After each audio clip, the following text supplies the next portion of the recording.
Welcome to another episode of the Silver and Blackcast, where the shield shines brightest and the takes come harder than a Max Crosby set. I'm your brother Marquise here with your boy Rocco and the savant of surgery, the medical marvel himself, Dr. O.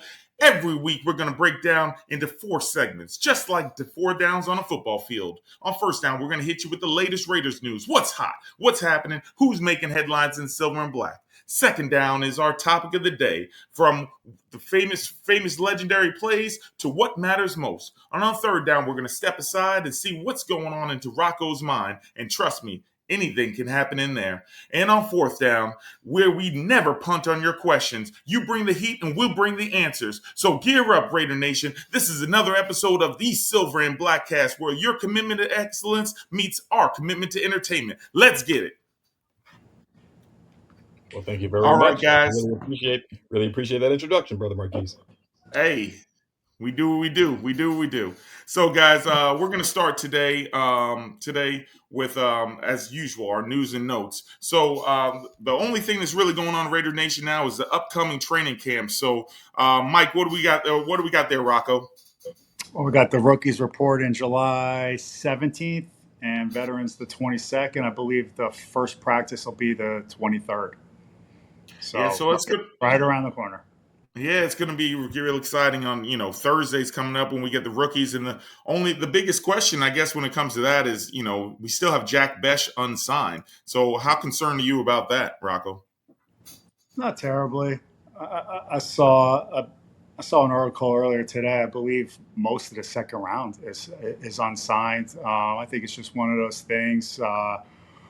Maybe one guy signed where the language was a little out of whack, in regards to the rest of the league. And, that's one of those things. One guy signs, two guys signs, that they'll all start falling like dominoes. I don't think this isn't like 10, 12 years ago where you had long holdouts. I'm not overly concerned. Yeah, I got a read that. question. Yeah, go ahead, Doctor O. Now, how's the lack of signings of the second round picks this late in the offseason? How's that really affecting things? Is this normal? Is it different for different teams overall throughout the league? Well, I think it's the sheer number of second round picks that haven't signed. I mean, the article I read, there was 30 out of 32 that haven't signed. The only two that actually did sign are both the signings. I believe is for the Cleveland Browns, Jaden Higgins and I can't remember who the second one is, but they got fully guaranteed contracts. And because they got fully guaranteed contracts, something that's never happened before, of course, every agent that's working for every other second round pick is trying to get fully guaranteed contracts for them. So it's going to be it's just at a standstill now where see who's going to fold first, who's going to back off that fully guaranteed contract. And, and with Jack Besh being a later second round pick, there's so many dominoes that have to fall before him that, it makes me I'm a little concerned. Obviously, you want to get these rookies into camp as soon as possible to give them the best chance to be immediate impact players. But we'll see how that plays out. Yeah. I feel like this has been a little bit of a trend in recent years, and it works itself out usually, quicker than not. I wouldn't expect a long holdout. Yeah, hopefully, I think it only hurts. It obviously hurts the Raiders, but it definitely hurts Jack Besh's chances of being an impact player. When he's drafted in the second round with an obvious need for a wide receiver, you kind of expect him to. You hope that he'll fill that role right there opposite Jacoby Myers. But if he's not in camp, then his likelihood of making an immediate impact is going to extremely be suffer. So. So that's the only really big news going on now. The obviously concern is also the health of Christian Wilkins. That's something that's going to be a constant throughout camp. As you guys know, he's coming off of a Jones fracture, and it's been a tough, as Pete Carroll has mentioned, it's been a challenging recovery. Dr. O, could you have any info on this Jones fracture? You can give us a little bit more of a medical background on that. Okay, so basically, the Jones fracture is a fracture in the foot, basically the bone that's on the outside of the foot, right behind the pinky toe. That a fracture in that bone is problematic. That bone is not really a major weight-bearing bone, but it's very influential in your lateral movement, force, and things of that nature. Now, especially for the position. being a defensive tackle. He's going to require a lot of torque, a lot of power. Needs a lot of push off force. He's a 300-pound man, so the foot's going to be pushing a lot of force, just his own weight. Not to mention he's pushing against another 300-pound force. So typically, especially for athletes, say give about 6 weeks, but that's just for normal movement pattern. But to get back to athletic performance, that's where it gets a little bit tricky. So now also, rumors are that he had a second surgery. Now, this is not uncommon, but you got to keep in mind, coming back from one is tricky enough, much less to come back from the initial injury, initial surgery, potential setback, and to have a second surgery, and to be ready for the season. Now, I would prefer that we take our time, maybe miss a couple games in the beginning of the season, to get back to 100%. You get back to 90, something pushes you over the edge, you're back to 6 to 8 weeks again. That's more than half the season. And him being an anchor for the D line in the trenches, you prefer to have him for the long haul. All right, so Raider Nation, you heard it here first. Probably might expect to miss a couple games if they're trying to take it easy with Christian Wilkins, and hopefully that's not the case. We all know how important he is to that defensive line. Hopefully he doesn't start on the PUP list, but if he does, the Raiders have definitely tried to help with those trenches, which we'll talk about in second down, to try to make sure they're able to withstand the loss of Christian Wilkins. We might have to fly Dr. O out there. We might have to fly Dr. O out to Vegas. Might come. It might be the only way to do it. So that takes us to second down, where we're going to talk about our topic of the day. And really, this topic of the day is really the addition of the four major heads of our new organization. And that is Pete Carroll, John Spytek, Tom Brady, and also the addition of Chip Kelly. Rocco, I'm going to let you start this off with Tom Brady, because for those of you who don't know, Rocco has always been a big admirer of Tom Brady, and we've had this conversation when there was just rumors of him joining the Silver and Black, and Rocco from the start was telling us how important that acquisition would be. So, Rocco, what made you think that? What are you thinking? Yeah, to me, bringing in Tom Brady as a minority owner. And that's part of the thing. He's not just coming in as an in some type of an executive role. He's coming in with an ownership stake. He's now a Raider. He's all in. This is a stroke of genius by Mark Davis, in my opinion. This is Tom freaking Brady, right? He immediately brings a different level of credibility. You've heard people like Pete Carroll talk about that. Maybe even, I believe, Ben Johnson or his agent referred to that when he was in the mix. Maybe with the recruitment of Matthew Stafford, even though we didn't close those deals, we did get a Pete Carroll, and it brings a different level of credibility. He's the ultimate winner, on the field, in life. He's here to win. I believe he fills that void that Mark Davis has been talking about since obviously his father passed away. He was hoping John Gruden could fill that void of just the smart football mind that oversees the operation. I think this is going to change the franchise going forward. And I would like to say also, not just Tom Brady, the other minority owners we brought in, Egon Durbin and a few others. They brought in a lot of cash flow. Chip Kelly we brought in, now the highest paid offensive coordinator in the NFL. I don't know that we could have done that before.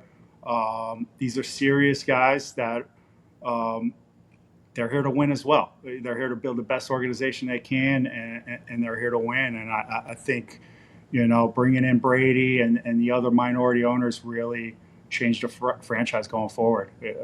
I love it. Yeah, I think you brought up a good point, and that's something that people don't really take into account is the money. When he sold that minority stake, that brought in hundreds of millions of dollars that the Raiders were able to use in free agency, in their staff. People think about money when you think about professional sports, and they focus on the salary cap. Well, they don't focus on the structure of those deals, and a lot of these times, these guys that you want to sign, they hesitate if you're not giving up a lot of money up front, and if you're not fluid, then it's hard to do that. And we've seen the Raiders struggle to sign big name free agents for many years because they were cash strapped.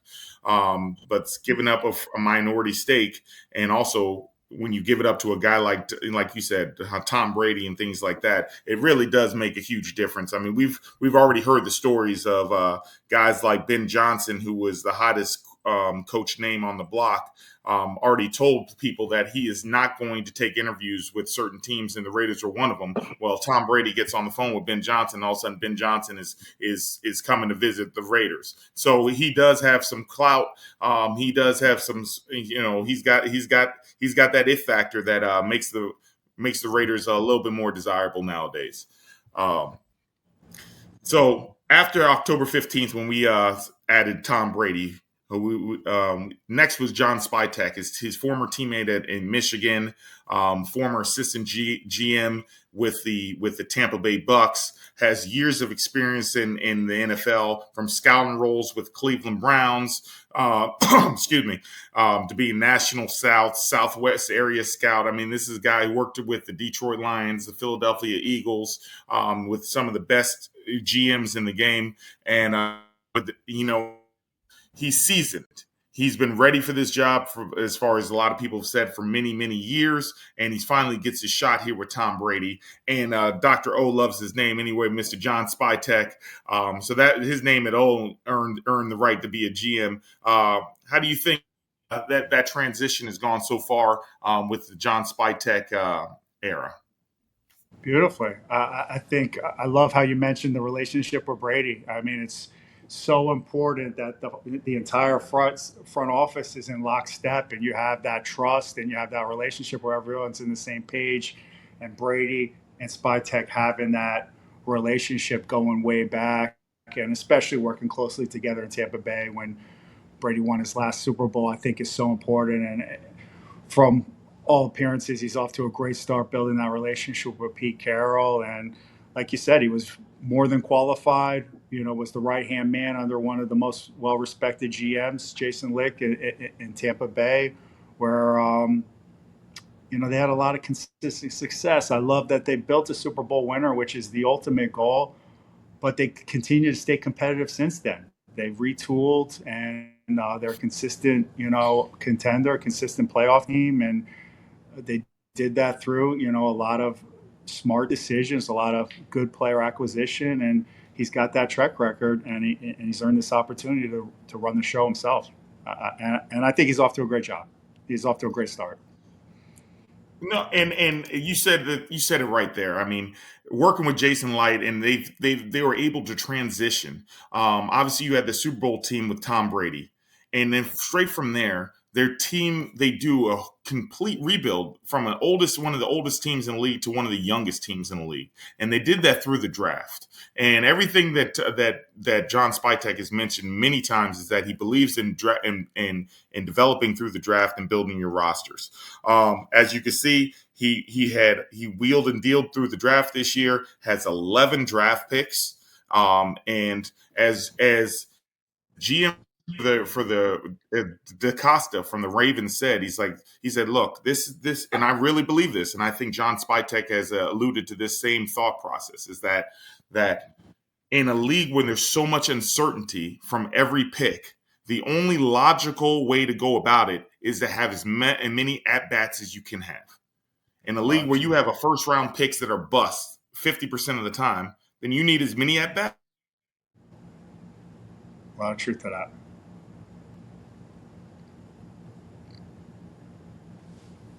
Because half your picks are not going to work out, up and giving up a lot of your picks, and we saw that out of Spytek. He didn't really move up; he moved back to get more picks. You saw the way he went about a little bit in a future episodes, is that he wanted to make sure that he is not overspending. He wanted to keep the salary cap low and build the team through the draft, not through. So that leads us to, after the addition of John Spytek, to the peak.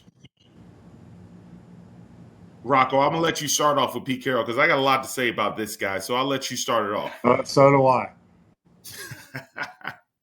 Love Pete Carroll. My opinion, first ballot Hall of Fame coach. Which says a lot. Before we even get to any of that, such a likable guy. As have you. I've watched every podcast, every interview I can get my hands on. Such a likable guy. If you've ever seen him talk about the course he taught at USC this past year and the impact he had on those students, a lot of these interviews, he's not necessarily even talking about football. He's talking about his approach to life. He's just such a likable, passionate guy with so much wisdom, just like a soft-spoken charisma.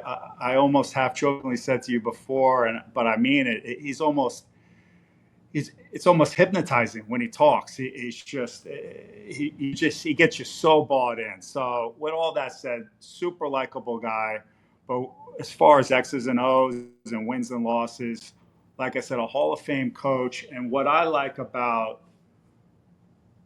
the hiring of Pete Carroll is not only what a great coach he is and the great track record. I think we're getting him at the perfect time in his career. I think him leaving Seattle, I believe it was amicable to a degree, but I believe he was somewhat forced out. I don't think clearly he had any intention to retire. So I do think there's a little bit of a chip on his shoulder there. I think he knows this is his last big job and he wants to do it right. He wants to go out right. He wants to win big. Those two things. Third thing, I think the year off was very beneficial to him. I've seen him repeatedly talk about when he was a younger coach and he was fired from the Patriots before he took the USC job. He had a year off and he did a lot of reflection, a lot of soul searching, and figured out the kind of coach he wanted to be and the kind of program he wanted to run. Took the USC job, and the rest is history. I think he had a similar experience this past year. He's talked about how he stayed plugged in, but from a distance, and maybe come up with some new ideas, maybe refine some of his existing principles. And I just think not only are we getting a Hall of Fame coach, I think we're getting him at his absolute best. Yeah, I mean, it's not that you can't say much more to that about. And what I really like is that you touched on the human, Pete Carroll, the human. Rich Eisen about a month ago had on his show. Yes. Pete Carroll was teaching a class at USC, a life class, as almost like a life coach type of thing. And Rich Eisen went to the last class to just to watch the class, talk to the kids, things like that. And Rich Eisen came back talking about how each one of those kids talked about how the class and Pete Carroll has changed their life. Not just, hey, this was a fun class with a football guy, we had a good time. Talking about he was life-changing. There were tears Rich shed. Eisen was getting emotional.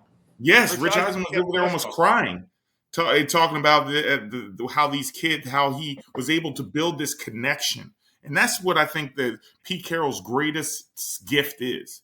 It's not the X's and O's and stuff. It's the fact that he's so good at creating connections with people. And those connections will make people run through a wall for you. And if you get people who buy in and believe in what you're doing and believe in you, then sky's the limit. I'm going to give you a couple numbers here, Mike. And it's funny because when we first threw out names like Pete Carroll, most of Raider Nation was so enamored with Ben Johnson that they were like, oh, Pete Carroll, oh, I don't want Pete Carroll. He's old and he's this. But you know what? The dude is a culture builder. That's what he is. He builds cultures, and God knows after 2 decades of futility, the Raiders need someone to go in there and build something that can last. Pete Carroll, record 170 and 120. That's almost 59%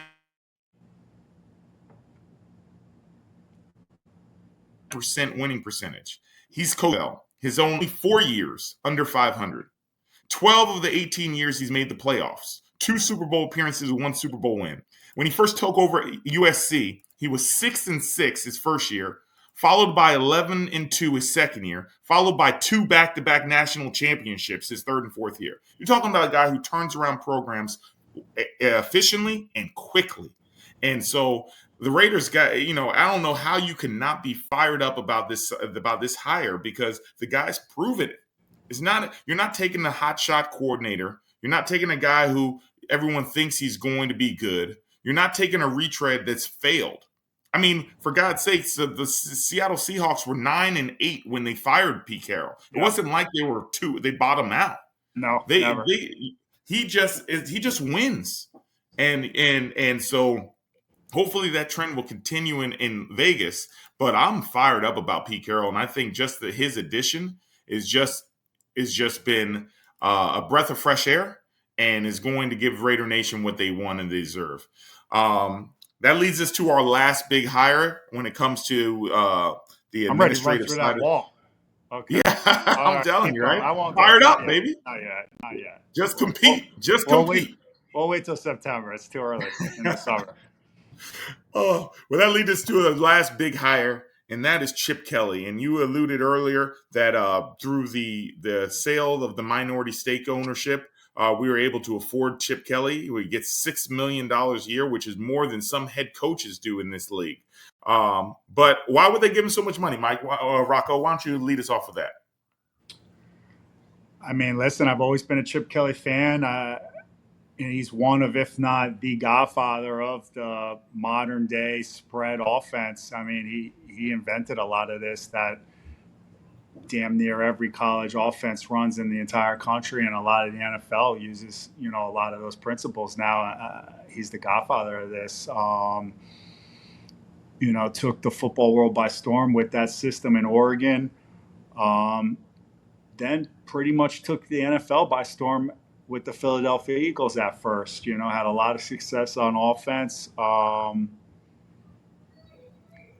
Yes, eventually maybe was he maybe a little too reliant on the up tempo? Maybe was a little too simplistic, and NFL defenses caught up to him a little bit. Maybe there's some truth to that. Established that system at Oregon, came to Philly, kind of did the same thing at the NFL level, kind of took the NFL by storm at first as well. A lot of success early, probably some truth to the fact he was a little too reliant on the up tempo, a little simplistic. Over time, NFL defenses probably did catch up to him a little bit.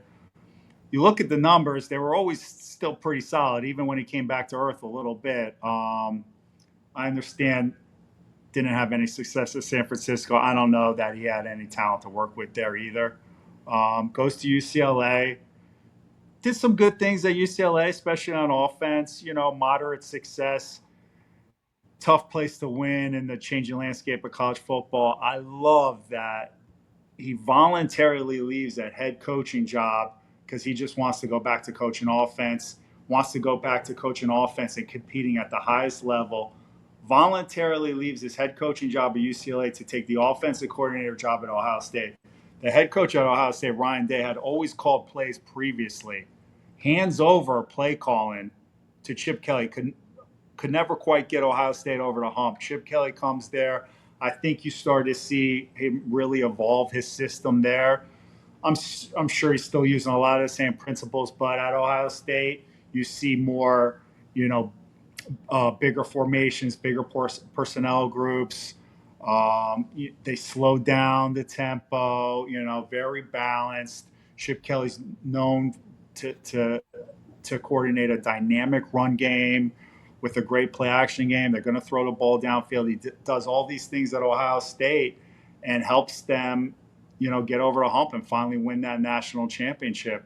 And leaves to come here. I mean, it's a coup to get him. It took $6 million a year, but we got him, right? And I think a lot of the things he did at Ohio State, I think you'll see that with the Raiders. And I think it's a good fit for our personnel. I think it's a good fit for Pete Carroll. Pete Carroll wants to run the football. We're going to be balanced. Don't worry. We're going to throw the ball. We're going to throw the ball down the field. But Pete Carroll wants to run the ball first, and Chip Kelly wants to run the ball first. Chip Kelly's known, as I said, his specialty is a dynamic running game.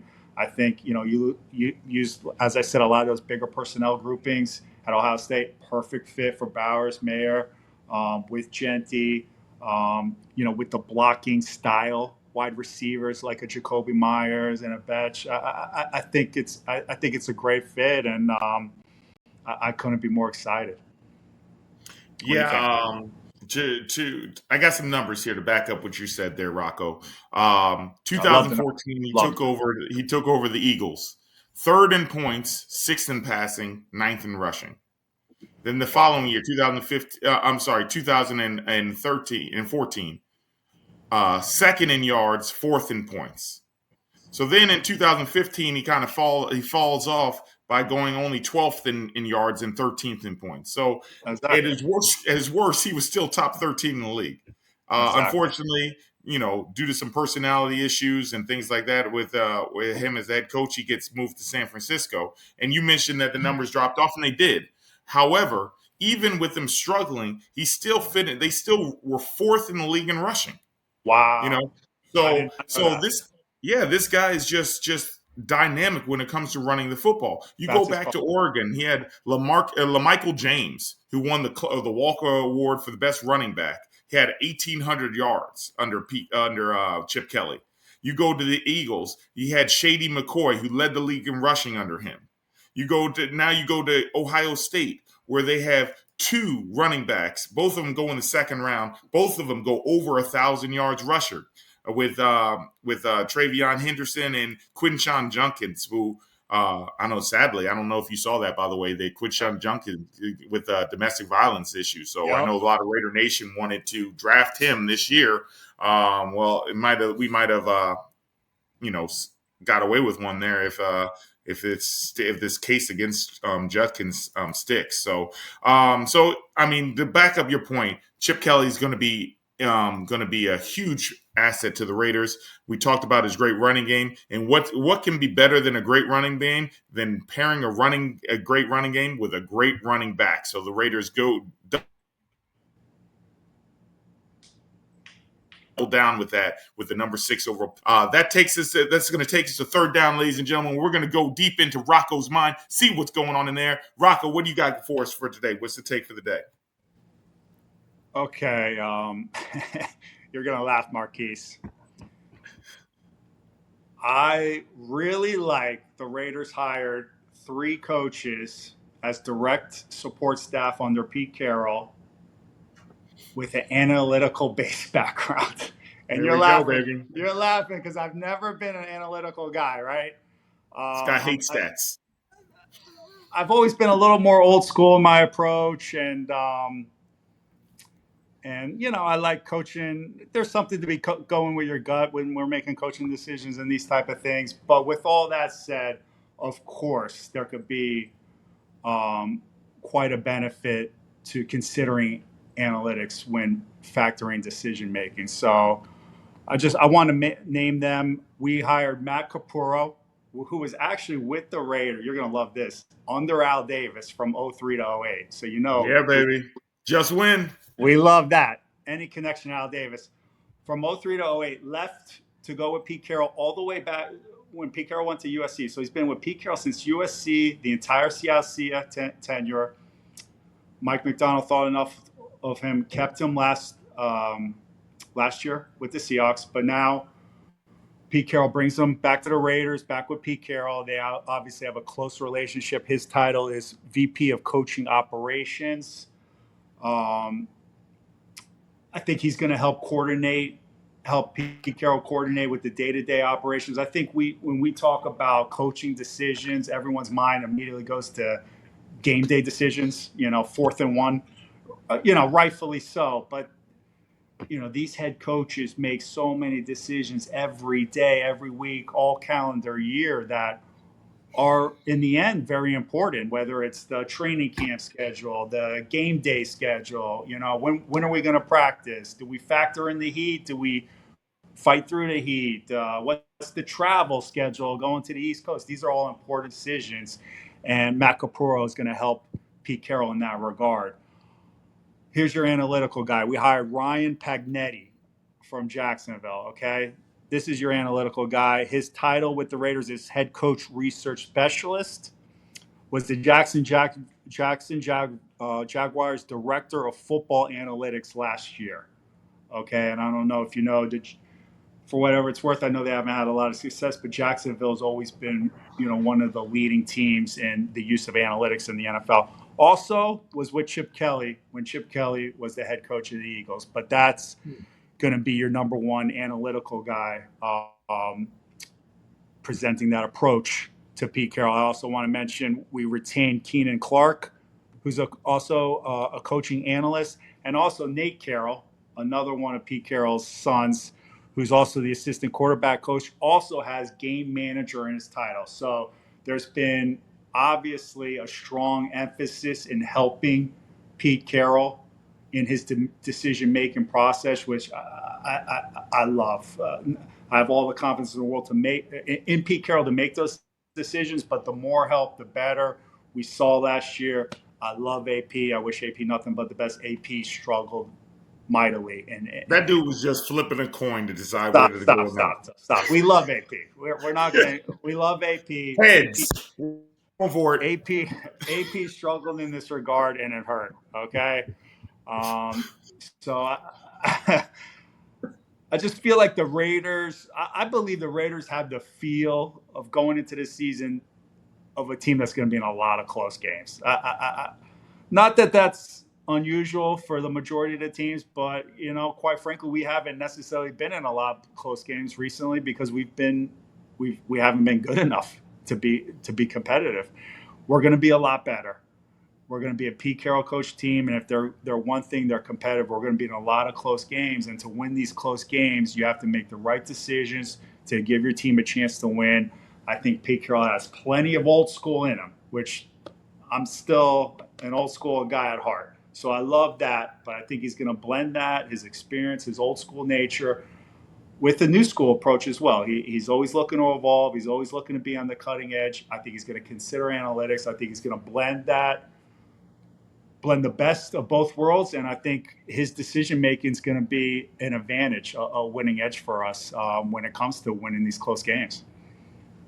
I love it. All right, well, that's Rocco's thoughts for the day. That takes us to Dr. O for our question segment. Do we got anything in the mailbag today? All right, let's check out the mailbag. All right, so first question. How do you think the Raiders defense will perform this season compared to the last year?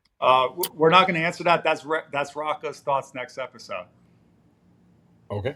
You have to tune in next episode. All right. All right. Okay. Give them a reason.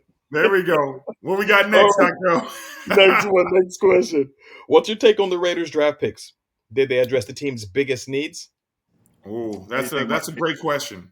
I think that they did address a lot of the needs. I think some of the biggest needs going into the draft obviously were running back, secondary help, defensive line, offensive line. So they did address all those. I don't know how many of them they addressed with immediate needs. I think obviously Ashton Genty is going to make an immediate impact. The other guys, though, I think they've built. I think that they've drafted some foundational guys, some guys that maybe year 2 and 3 are the core, become the core. But I don't know how many of those guys are going to make immediate impacts. Rocco, I'm going to just say one thing. I had Marquise over, and another buddy of ours, Dave Duggar. Shout out to Dave Duggar, big Dolphin fan, for our draft party.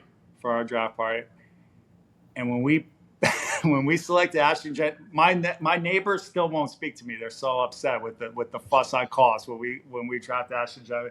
I could not be happier. I just think you're pairing a future superstar. There's just something to having high. You need some high end talent, right? In my opinion, to win games.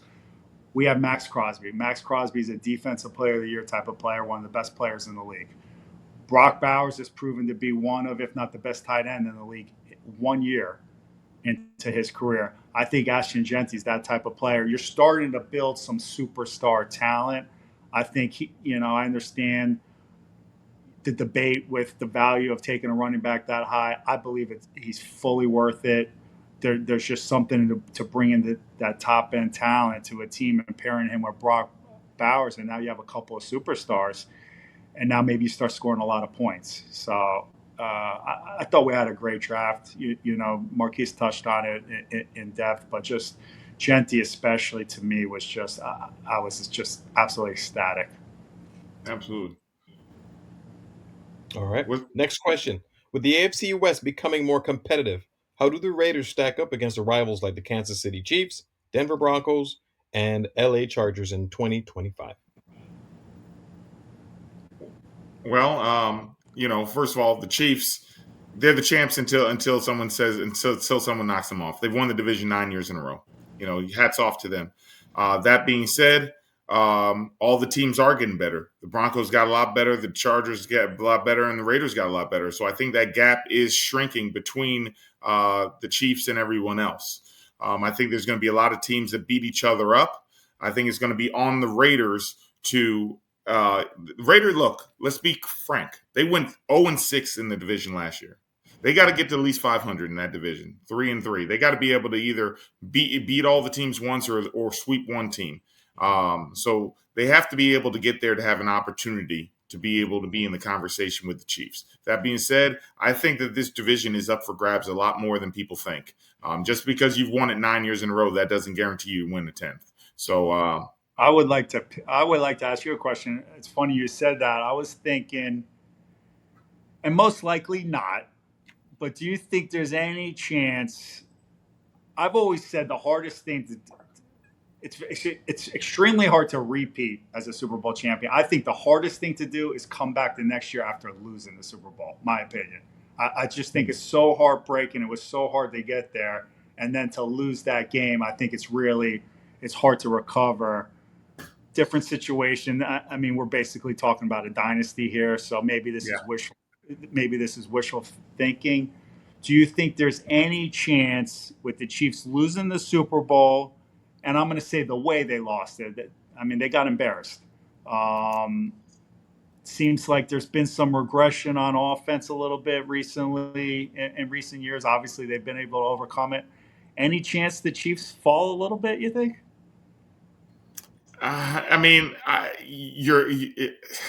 Your theory makes sense, but we've seen this. We've seen this before. Wishful. They lost the Super Bowl. They lost the Super Bowl back in 2020, and then got all the way to the conference AFC Championship game and lost against, I think, the Bengals that year.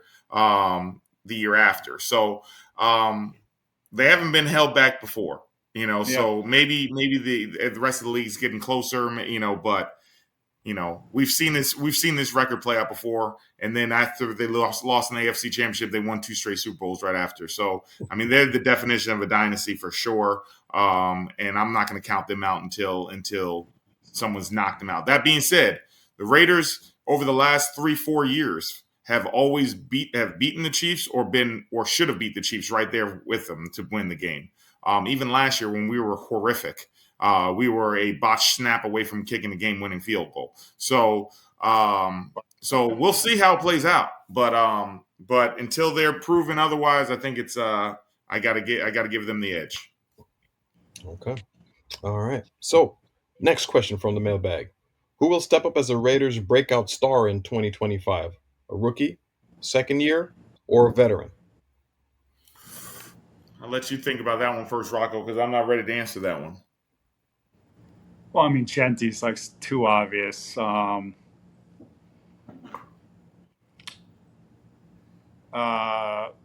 Genti's obvious. I would like to say Malcolm Kuntz. Some people would probably consider that obvious. How about Jonah Lula? I know the coaching staff's very high on him. You're going deep in the bag right there. I like him. He's flashed. Robbie Leonard talks about him glowingly. God forbid Wilkins misses some time.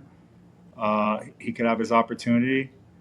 I talked before. I've always been a fan of Isaiah Palomau. I'm excited to see what he does for the first time in his career, going into the season as a full-time starter. I think we have a lot of potential. To me, Genti and Thornton are obvious picks. What do you say, man? The question is for a surprise player, correct? A surprise player, Dr. O? Correct. Okay. I think the obvious answer to them being successful, I'm going to go with the vet. And I don't think this is a surprise because you think that of how good that he's not a good player, but I think he's going to be surprised of how good he is. And I'm going to go with Geno Smith. I think he's going to surprise Raider Nation and the league of how good this guy really is when he's in the right system with a coach that believes with him. And we saw the similar thing with Rich Gannon. You know, Rich Gannon was a good player in the NFL, but he surprised people when he finally put it all together in the right situation and had MVP-like seasons. So I'm going to go with Geno Smith. He's going to have the biggest impact on whether we win or lose football games, and I think he's going to surprise people. Great choice. I think he's going to have a monster year. Great choice. All right. Well, let's hope that comes out to be true. Yeah. Final question in the mailbag.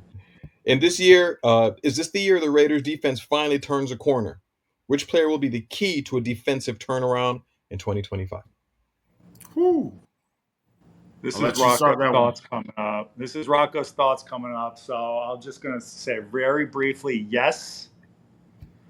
And I'm going to say Malcolm Kuntz is one of the keys to that. And then I'll talk about this more next episode. All right, so that's the teaser for you guys. So that's a wrap for this episode of the Silver and Blackcast, where the takes are tough, the loyalty is lifelong, and the nation is always watching. So remember, win, lose, or tie, Raider Nation till we die. We'll be back soon with more fire, more passion, and more reasons to believe in the Shield. Until then, stay bold, stay loud, and stay committed to excellence. Just win, baby. Just win, baby.